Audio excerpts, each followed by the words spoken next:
I would like to introduce myself. I'm Gabi Mejias. I work as a community and program manager at DataCite, and it's great to welcome you to this webinar called Connecting Research Around the World. And today I joined by my colleagues Bessem, Aamira, from the University National Center of Scientific and Technical Documentation in Tunisia, Imam Wahyudi Farid from ITS Indonesia, and Owen Iyoha from Eko-Connect, Nigeria. And to start with, I wanted to share a very short introduction to give a framework for the presentations we'll see later today. And why are we working to make research visible and connected? And the answer is that DataCite and together with the colleagues and the institutions they represent, we're working together to realize the open science vision and principle so that society as a whole can benefit from research and scholarship. And as part of the open science or the open research ecosystem, open research infrastructures play a very critical role because they provide the infrastructure needed to produce and support open research. And the UNESCO has a recommendation on open science, and as part of that recommendation, they specifically mention persistent identifiers as critical components of open science infrastructure, and they specifically mention DataCite DOIs as one of those critical elements.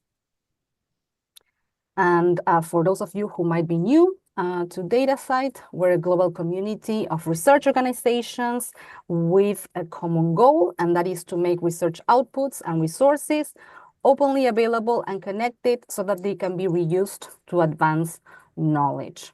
And we do so by making research more effective with persistent identifiers and metadata that connect research outputs, and this includes a wide range of research outputs, data sets, samples, images, and many more. And DataCite provides the infrastructure, but it's actually our community of members who does the work of registering and identifying their outputs and sharing their metadata. And currently we have more than 1,600 organizations in more than 57 countries that have registered more than 82 million DOIs for their research production. And our identifiers and our metadata help identify a wide range of research outputs, data sets, collection, workflows, software, and also what can be considered as gray literature like theses, dissertations, reports, etc. And this is a current snapshot of the resource types in our registry. And as you can see, we have close to more than 30 resource types, and dataset is the resource type that's more popular in our registry. But as you can see, we also have text, physical objects or samples, images, journal articles, preprints, collections, and others. And obviously, we cannot achieve our mission alone, but we rely heavily in our community of members. There's many different types of membership. You can be a supporting member or a direct member or a consortium lead to start a consortium and allow other organizations to join through your consortium. And we will share a link on the chat box where you can fill in a form to become a member. and benefit from a DataCite membership, but also join and contribute to the work we're doing. And part of the work we're doing has been enabled by the Global Access Fund, which is a funding initiative, part of our Global Access Program, to help address financial, technical, and awareness barriers that prevent organizations in certain regions to benefit from persistent identifiers infrastructures. And today we will hear from 3 awarded projects and how they've used the funding and also the DataCite infrastructure to improve the research ecosystem. And that's the end goal of what we want to achieve, have a more equitable and inclusive research ecosystem where everybody can benefit. And now, without further delay, I will hand over to Bessem. Thank you, Gabi.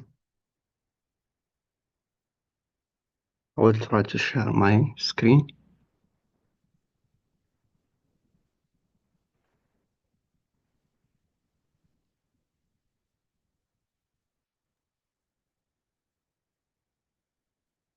Okay. Good morning, everyone.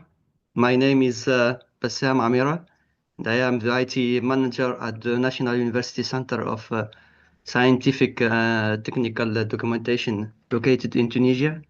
Thank you for this opportunity to present how the Tunisian DOE Consortium, through the adoption of digital object identifiers, enhances the accessibility and visibility of our Tunisian scientific research output by connecting it via the Open Science DataCite infrastructure. So through the Global Access Fund by DataCite, which aims to finance during 2024 initiatives allowing communities around the world to make their research results more fundable and discoverable, the Tunisian DOE Consortium initiative led by CNUDST was established to provide a platform for institutions to pool resources, share knowledge, and engage collectively with open infrastructure such DataCite. The primary goal of the Tunisian DOE Consortium is to create a sustainable national community that enhances the adoption and implementation of DOIs across the country, and thus should effectively utilize DataCite's open infrastructure. So we are proud now to announce that our Tunisian DOE Consortium has grown to officially include 5 key members, collectively representing over 70 higher education institutions across the country. Beyond the university, we are particularly pleased to have a dedicated member representing our vibrant community of scholar societies. These societies, often operating with limited resources, demonstrated remarkably efficient impact with their respective fields, and their commitment to our consortium is invaluable. We deeply appreciate the support and dedication of all our current members who have embraced this newly established consortium. Looking ahead, we eagerly anticipate welcoming more universities and sectoral research networks to join our growing family. Together, we aim to strengthen our collective voice in promoting persistent identifiers and fostering a thriving open science ecosystem within our country, Tunisia. This slide highlights the significant progress our consortium has made in a relatively short period between 2024 and the first quarter of this year. We have successfully registered a total more of 10,000 DOIs. These DOIs are distributed across 12 active repositories, demonstrating a growing adoption of persistent identifiers within the Tunisian research landscape. Importantly, 7 of these repositories were already covered by our 2025 consortium membership. The vast majority are dissertation, reflecting the significant output from our higher education institution. We also see some number of journal articles, reports, and a smaller number of conference papers.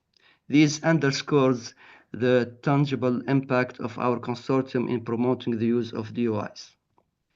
So to achieve this, we have made significant effort to collect the maximum amount of Tunisian digital research outputs. In addition to already published output, we are actively gathering and published digital research output and providing a full text shared space, online space for institution to temporarily storage their output. Then we are meticulously collecting and curating the necessary metadata. We assist and support the newly established community by providing them with templates in Excel sheets that compile with DataCite schema.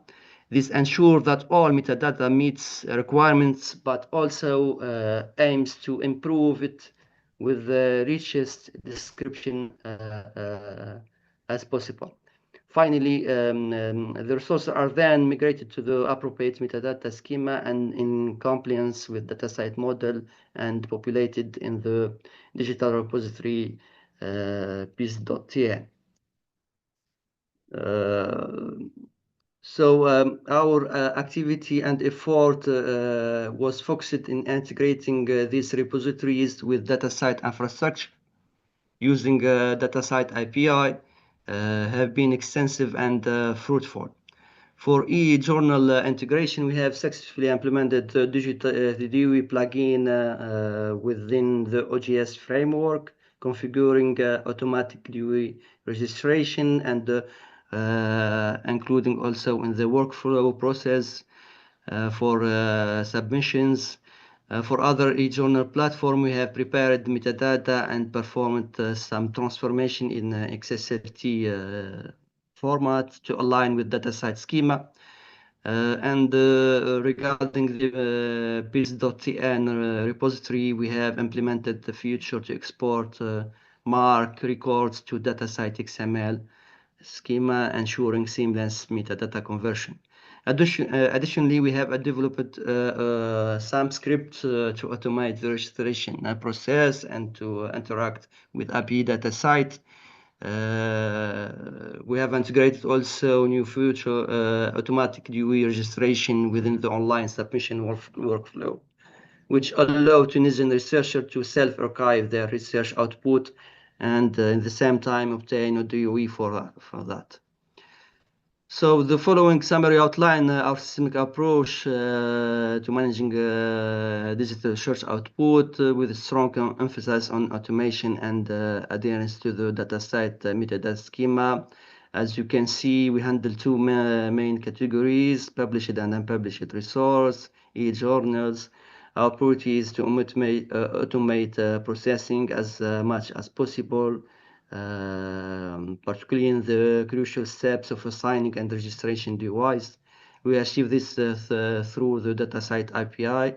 As I said, we also have a submission workflow, and as we see, the automation ensure not only the efficiency of the process, but also the compliance and standardization of metadata, thereby enhancing the visibility of and impact of Tunisian research on an international scale. This slide presents screenshot for our digital repository piece.tn and some e-journal illustrating how we integrate digital DOI into the resource landing page. The landing page including essential metadata about the resource and a link to full text, helping user confirm they have found the correct resource and providing context for its use. And also it's machine readable to enhance visibility and accessibility.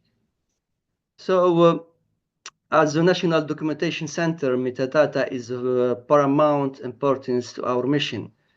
We believe in the power of well-structured information to enhance the visibility, accessibility, and long-term preservation of research. In this context, our collaboration with DataCite and their robust metadata schema is crucial.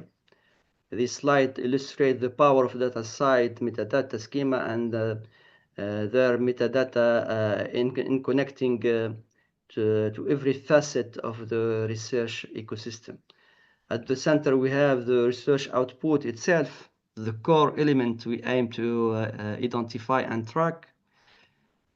And research out is connected to related other related research outputs via related identifier property. These highlight how DataCite enables the linking of scholar materials, offering a more comprehensive view of research. We have researchers identified through the persistent name identifier like ORCID ID.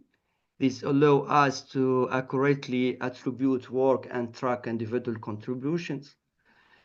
Research organization and publisher are also crucial. DataCite facilitates their identification through affiliation identifiers like ROR ID. This allows us to understand the institutional context of research. We also see research funders often identify through Crossrefs funder registry through and the funding reference property links the research output to its financial support, enhancing transparency and accountability. Taking this screenshot taken from the Fabrica DataCite web interface provide a closer look at the metadata properties we meticulously fill when assigning the UI through our digital repository. It clearly illustrates how established connection with persistent identifier for organization. This demonstrates that when we register the UI for research output, we don't just record the author's name and their institutional affiliation. Instead, we actively incorporate standardized and persistent identifier like ROR ID.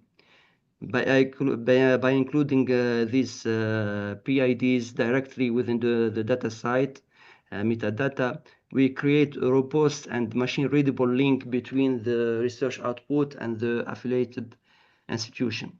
This practice enhances the discoverability and interoperability of our research outputs.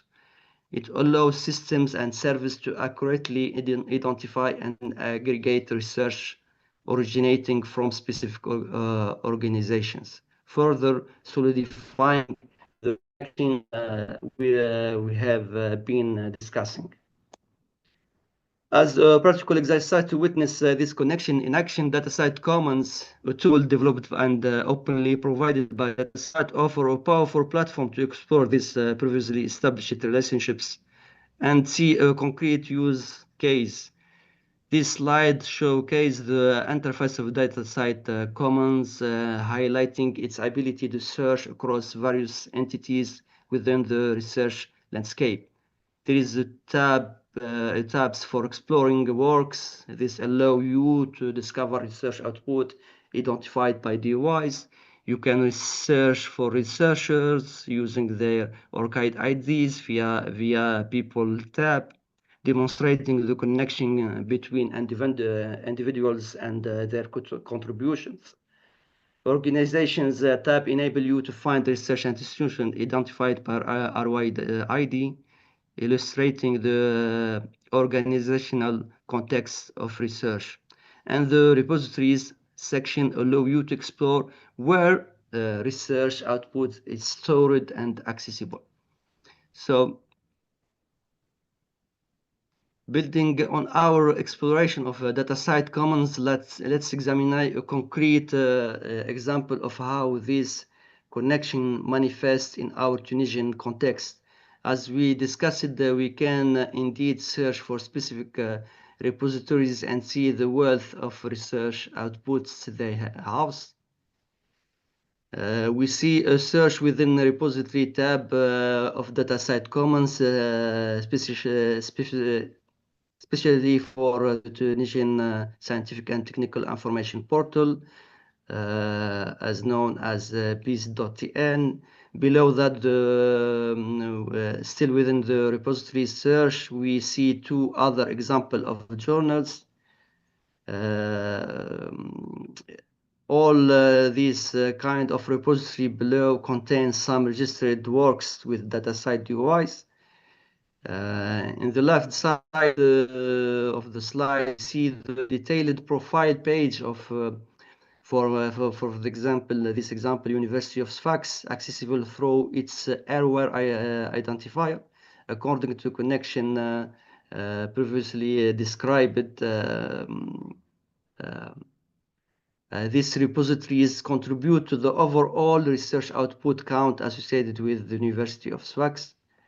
DataCite Commons serves as a tangible demonstration of how the interconnected metadata facilitated by DataCite enables seamless discovery and exploration within the research ecosystem. It transforms abstract connection into concrete, searchable pathways, making research more transparent and accessible. I'd like to highlight the crucial role of consortium in comprehending and analyzing scientific and digital output. Indeed, consortium provide all holistic and unified perspective on research outcomes, leading to a deeper understanding of the entire scientific landscape. Through the collaborative effort of diverse institutions and researchers, we can obtain granular data categorized by production type, distribution license, and multiple of other relevant criteria. This approach furnishes decision makers with a comprehensive dashboard illustrating the actual uptake of open access practices. Armed with this information, we can effectively evaluate the impact of policies implemented to promote open access, open science. Consortia therefore serve as an invaluable instrument for the continuous monitoring of these critical issues. Furthermore, this rich repository of information can be powerfully leveraged for metadata reuse in various analytical and processing endeavors. Whether for data analysis, data science, or even artificial AI initiatives, the data aggregated by consortia represent an indispensable resource. Finally, the slide outlines the key objective within our broader action plan to embrace the FAIR principles for Tunisian research outputs. We firmly believe that adopting rich metadata and persistent identifiers are fundamental pillars in effectively implementing these FAIR principles, and we are confident with DataCite open science infrastructure facilitates reaching these objectives as we demonstrate below. In essence, this action plan demonstrates our commitment to making Tunisian research outputs more fair. We recognize that rich metadata and the strategic adoption of PIDs are not just technical details. They are foundational elements for enhancing the impact, transparency, and the reusability of our nation's scientific and scholarly contribution. To delve in deeper into the activities and achievements of our consortium, you will find some links to various resources to explore at your convenience. So that's all for me, and thank you for listening. Thank you so much, Bessem. That presentation was really useful and insightful. And now let's hand over to Imam. Imam, whenever you're ready, the floor is yours. Okay, thank you, Gabi. Thank you, Bessem. Maybe I will show my presentation. Please wait for a while.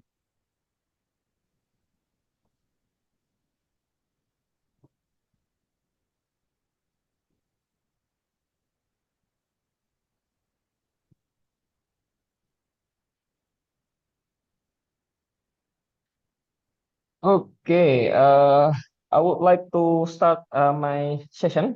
First of all, thank you for the opportunity, also for the data site, and then for the team, Gabi, Muhammad, and other data site teams that I cannot mention currently. And then thank you for the audience to come to this webinar. I would like you to show my research with data site. Here is our topics: the living archive, traditional dance captured as motion dataset. Okay, here are my team. We have several team who works together in this research.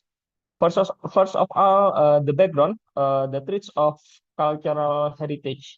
In Indonesia, a land of immense cultural diversity with more than 1,330 ethnic groups across 17 islands, which each community has its own unique traditional dances. So, the rise of the globalization and rapid technological shift, many of these dances are slowly disappearing. So the traditional documentation like videos, written notation simply does not capture the nuance and complexity of the movement. That's why we turn to motion capture to digitally preserve the this precise traditional with millimeters level accuracy. Okay, and then I would show you my affiliation. We call it ITS or Institute Teknologi 10 November in Surabaya in Indonesia. Actually, we are in the Java Island. Java Island is near the Bali Island. So maybe for the attendance, if you ever come to Bali, so we are in the next island from Bali. So ITS is one of the best campus in Indonesia as a leading technology institute. So we are the home digital media labs that's capable of supporting motion capture or in the short nickname in the nickname is mocap technology. So our project line with ITS a mission to combine community service and cultural preservation through technology.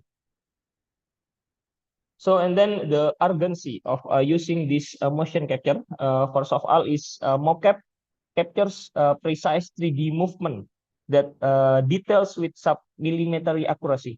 So we record more than five dances, traditional dances actually.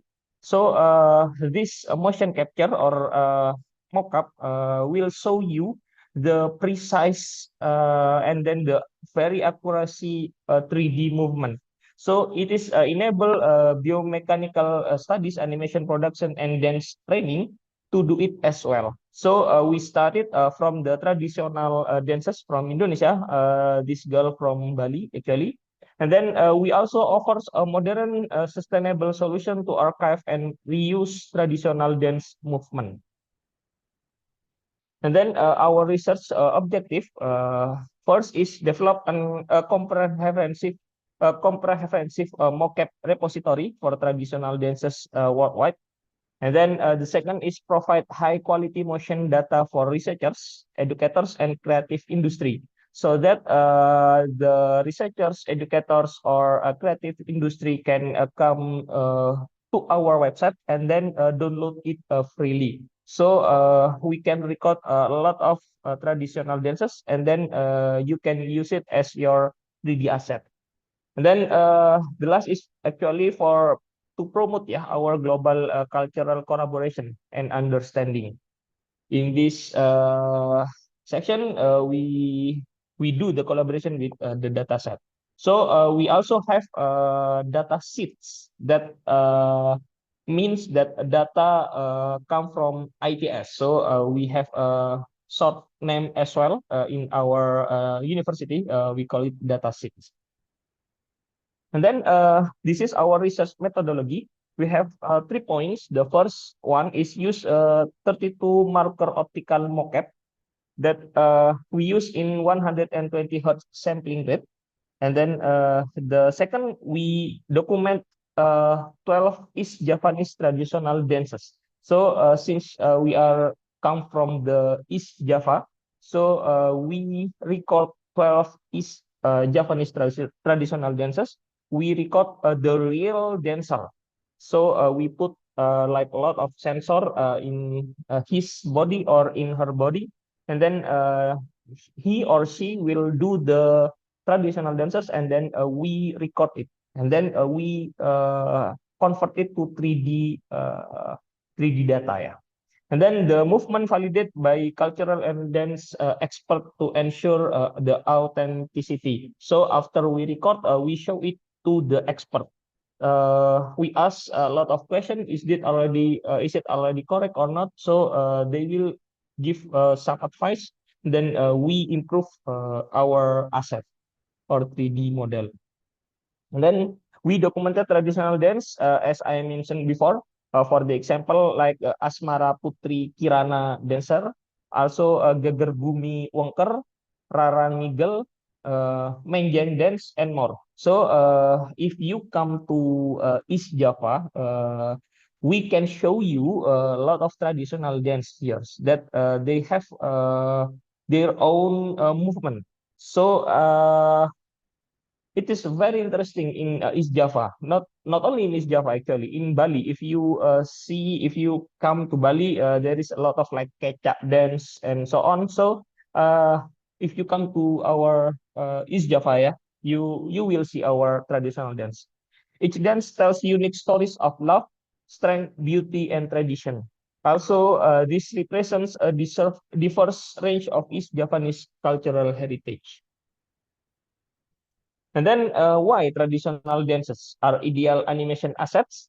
Since we use the traditional dances, as I show you in this slide, we see the Thor, maybe you know Thor from Marvel, yeah. He used our traditional dance clothes, and then he also wear the gear, ya, VR atau virtual reality gear. So why traditional dances are ideal animation assets? Since this is the traditional dances, there is 3 points that we show you. That the first is feature interactive and expressive movement pattern. So each dance have their own different pattern and movement, which this pattern and movement rich with symbols and narrative that's suitable for the storytelling in media. Also meet global demand for authentic cultural content in animation and games. So if you are a game maker, yeah, it is very suitable for you. And then cross-media application. Currently, VR or virtual reality, and then AR, augmented reality, the very most device, yeah, that we can use currently. There are a lot of application that use VR and AR, especially in education and cultural tourism. So if we want to show you the internet, the traditional dance, you're not. It's okay if you not come to Indonesia or East Java or Bali, so you can see the through YouTube, and then you use your gear like VR and AR, so we can see a great movement. And then why the cross media application? A lot of valuable animation assets for global media companies. Also, local studios can access high quality data to produce the world class content. Since this is our global target. And then for the economic and educational impact in Indonesia creativity industry, we see that in this year we are growing 12% annually. So if we add more like traditional dance, maybe it will help our Indonesian creative industry. Also empowers cultural and tech creators with economic opportunities, as I mentioned before, that if we use this data and then we sell it to the creators from the game creators and also all creators like movie creators in Indonesia. Actually, currently there is animation film in the movie called Jumbo. It's very, very massive and then very, very hype in Indonesia currently, I know this. And then we also integrated to ITS curriculum. And then we do the training 160 plus, yeah. I mean, not only 160, a lot of students with 120 hours of materials. So we also have some challenges, yeah. The first is high cost infrastructure. Actually, if we use a lot of sensor here, we not only use the sensor with no action. So we use the sensor, and then the sensor will send the movement into our database, and then we record it. It costs highly.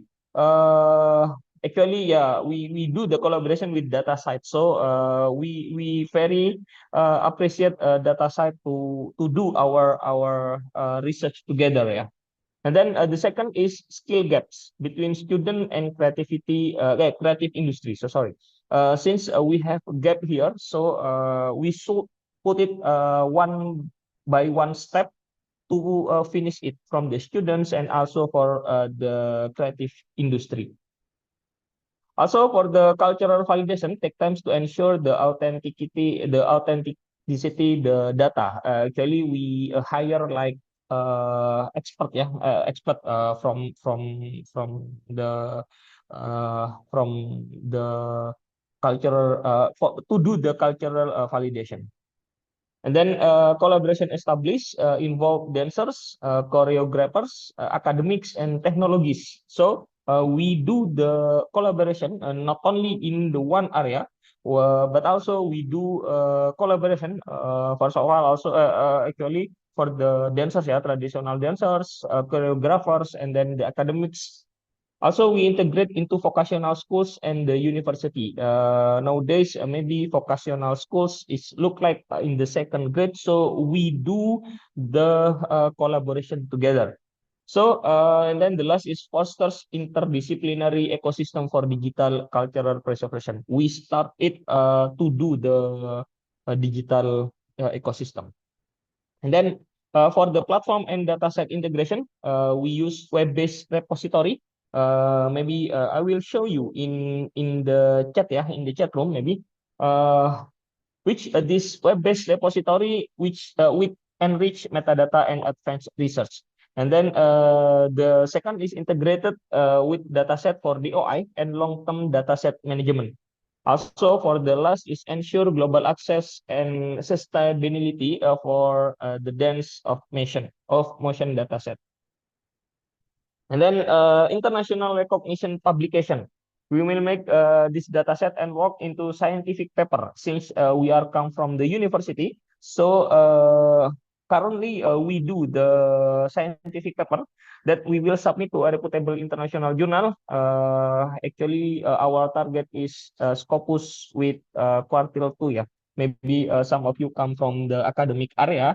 I think it's very general for you to know, yeah, about this international recognition publication. So not only we have the 3D asset, but also we will have the scientific paper as well. Here is my research. You can see here our dancers that we record, 12 dancers. We record, maybe it takes around 4 months until 6 months, yeah, to create the 3D asset. So you can come to our reset.its.id/datasets. Okay, global expansion plan we will do in the near future. So scaling from Indonesia to Southeast Asia, Africa, Eastern Europe, and Latin America. Since we know that from each area they have their own international dance or movement. So we do hope we can upscale not only from Indonesia or East Java, but also Southeast Asia, Africa, Eastern Europe, and Latin America. Also, we partnering with cultural institution and communities in the worldwide. We do hope we do a good collaboration since we need a lot of advice from the expectation. So we do, and then we open to collaboration. And so the last is aims for a globally inclusive dance motion repository. Future aspiration to become a global hub for cultural motion data. Also cultivate a new generation of tech-savvy cultural creators. Also support cross-disciplinary research and authentic content creation. Conclusion is motion capture or mocap bridge tradition with innovation for cultural preservation. Also, the second, the traditional dance repository is a lasting digital cultural archive with support from ITS Indonesia, Dataset, and global partners. The heritage life will be on. So since in Indonesia there is a new Ministry of Cultural, so we do hope we connect our culture. As you know that Indonesia a lot of traditional culture. So we will show it to the world by digital and not only digital but also in the real life. I think that's all from my presentation. Maybe I will give the opportunity to Gabi. Thank you. Thank you so much, Imam. Great presentation and great that DataCite can help support traditional dances. And yeah, now let's hand over to Owen. Okay. Can you all hear me? Yes.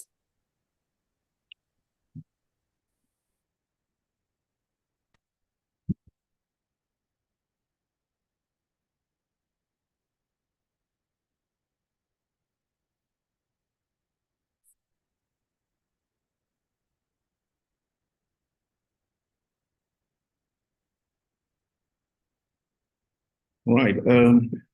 Good day, everyone, and thank you to DataCite for giving us Eko-Connect another opportunity to talk about what we're doing in collaboration with DataCite and our local institutions in Nigeria.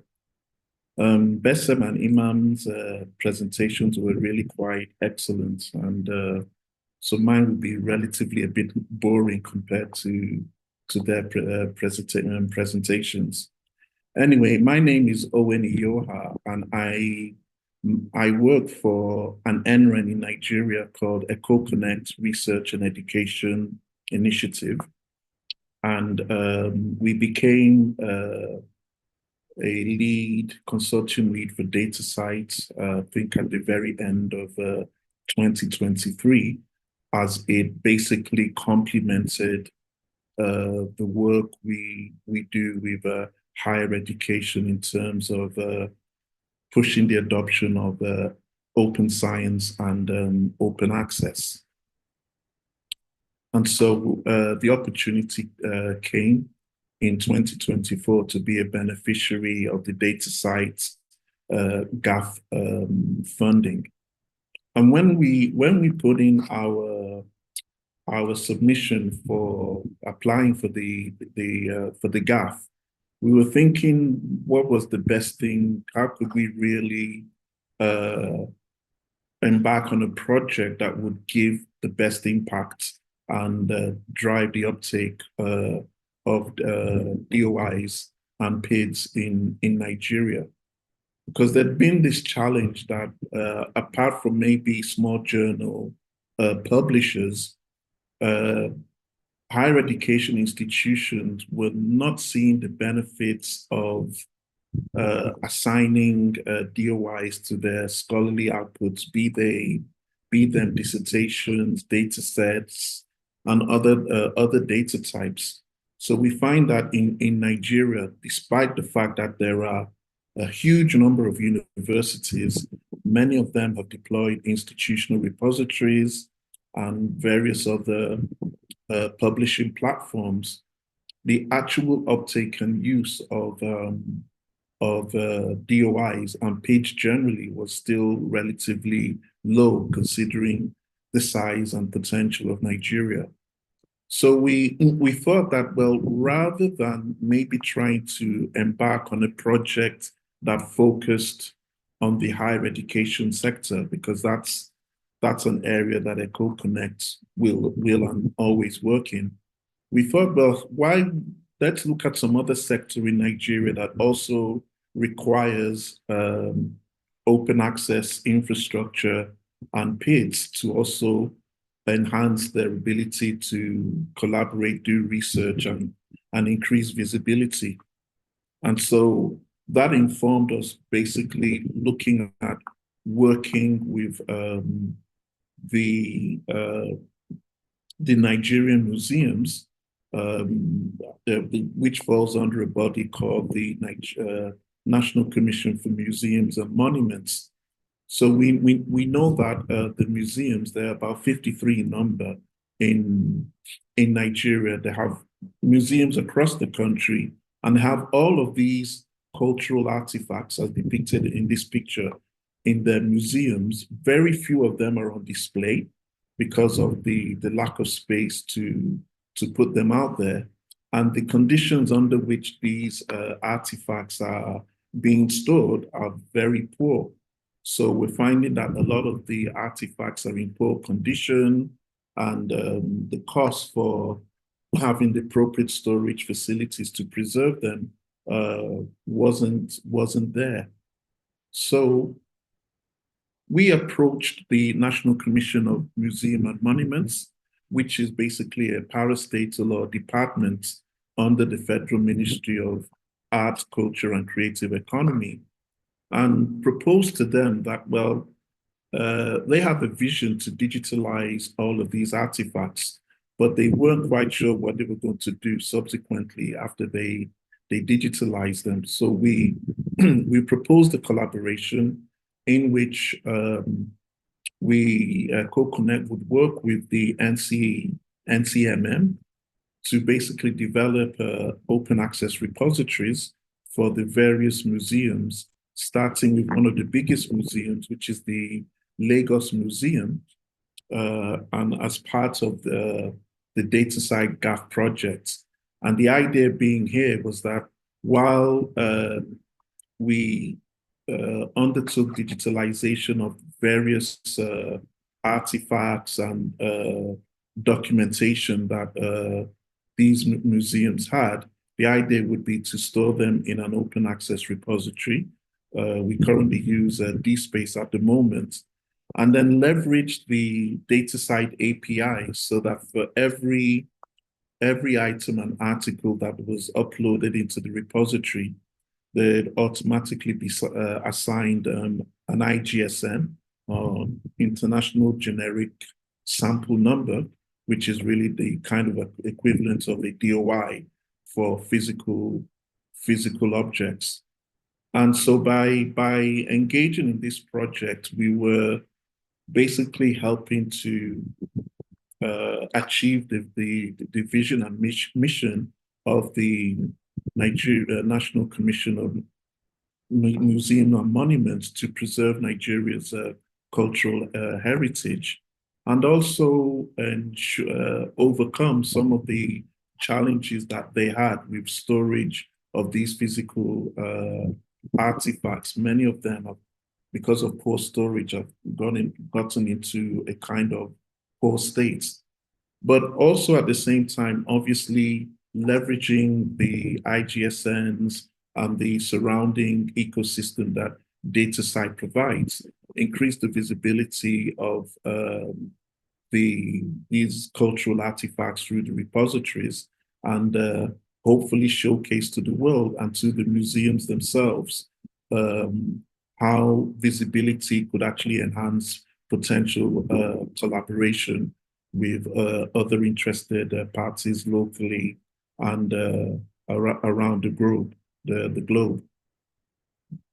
So the key project objectives was also to ensure that there was kind of a national policy that was being implemented by all the museums, and also come up with a standard metadata schema that all museums in Nigeria could use as they developed their repositories and started to digitalize and upload their content into open access repositories.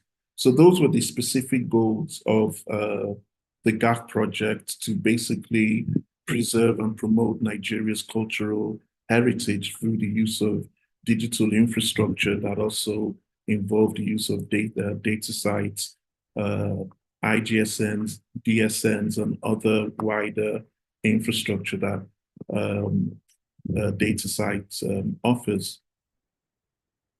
But the wider objective from an Eko-Connect perspective as well was to actually use this project really as a demonstrator project to the higher education or the research and education community in Nigeria that comprises of over 200 universities, and that's even excluding polytechnics and other colleges of education and research institutes.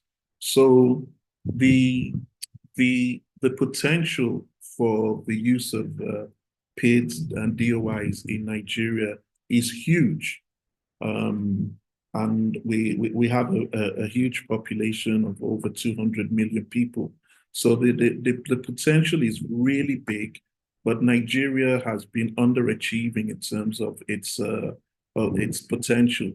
So part of the objectives for us from an Eko-Connect perspective is that in our quest to drive open science and open access adoption and implementation in higher education, was to also be able to point to what the Lagos Museum, which was the primary beneficiary of this GAF project, and other museums that are not core research organizations, what they're able to achieve using the data sites, DOIs, IGSNs, and other infrastructure and reporting tools available, such as DataCite Commons.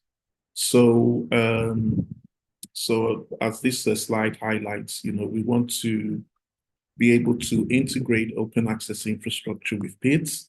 Like I said, many of our universities are using like DSpace and Invenio software as their institutional repositories, but they are not leveraging effectively PIDs or using DOIs to really increase the visibility.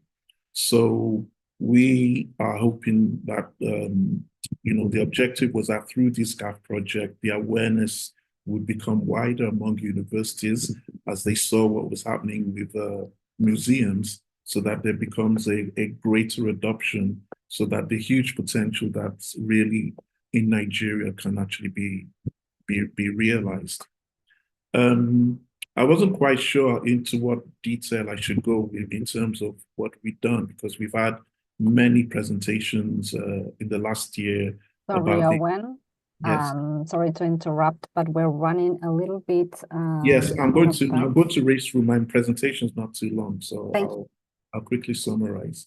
So anyway, in working, we were able to come up with a metadata schema for Nigerian museums. It's really more of an extension of the existing DataCite 4.5 metadata schema.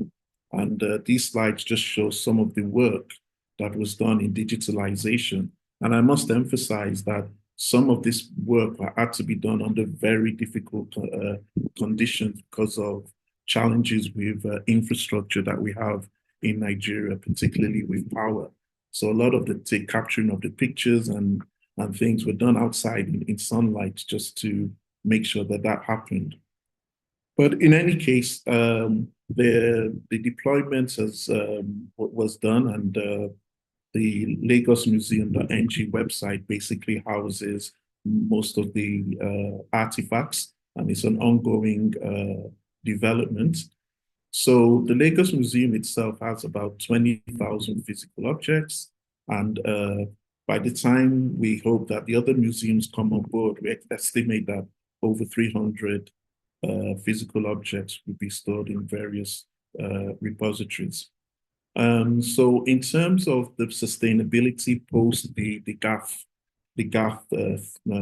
funding we got from DataCite, we're looking at the moment, there's been a proposal with the ministry that oversees NCMM to basically see what has been done and use that as a basis to be able to allocate annual budgets for the continued uptake and expansion of the open access repositories and uploading of artifacts into these repositories. We're hoping we're going to have a meeting with the minister in May and also demonstrate how the impact of these IGSNs are beneficial to the work that has been done. So my presentation was very brief, but I would like to thank DataCite for the collaboration and the opportunity.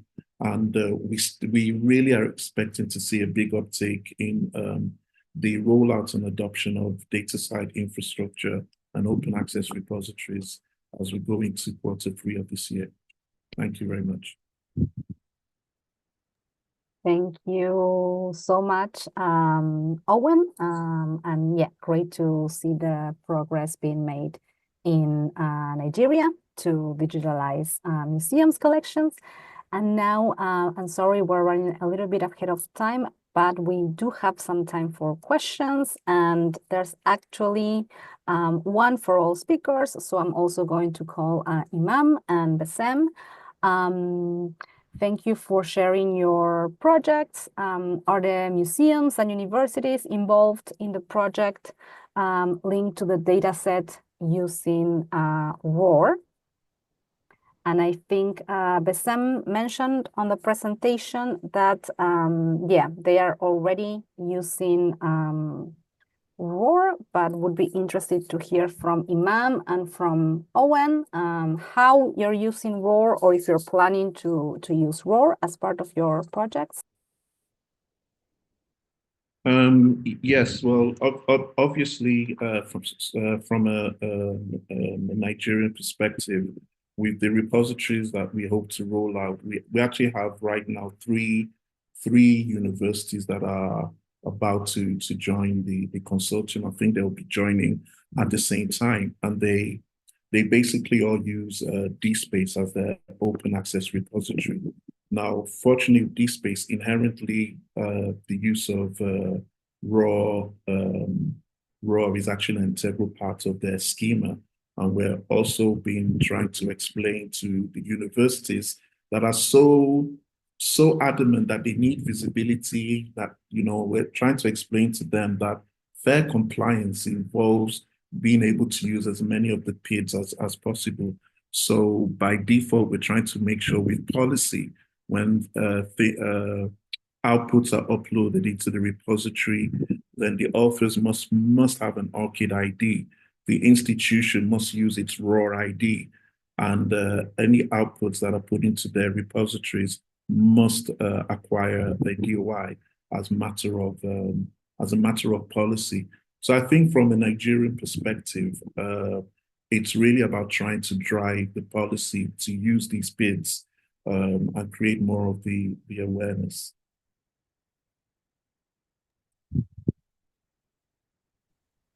Me, from Indonesia, actually, I mentioned before that we will do a lot of collaboration with our, actually in our government, we have a new cultural area. So maybe we will approach our cultural ministry. So after that, we can do promote. Beside that, parallelly, we still do the research, and then we still record our traditional dances. So we do a lot of upgrade from the previous research until now. That's all maybe from me. Thank you, Gabi. Thank you so much. And there's another question. What are the requirements for establishing a consortium, and is there any funding and technical support? So Bessem on his presentation has shared a little bit about the process of starting a consortium. You can contact Mohammed, and we'll type the email that can explain you the process of starting a consortium. We will support you with any administrative questions and technical questions, and help you also connect with any other interested organizations. And Mohammed had plenty of experience and resources with that. Regarding the funding, currently we're still evaluating the feasibility for another round of Global Access Fund.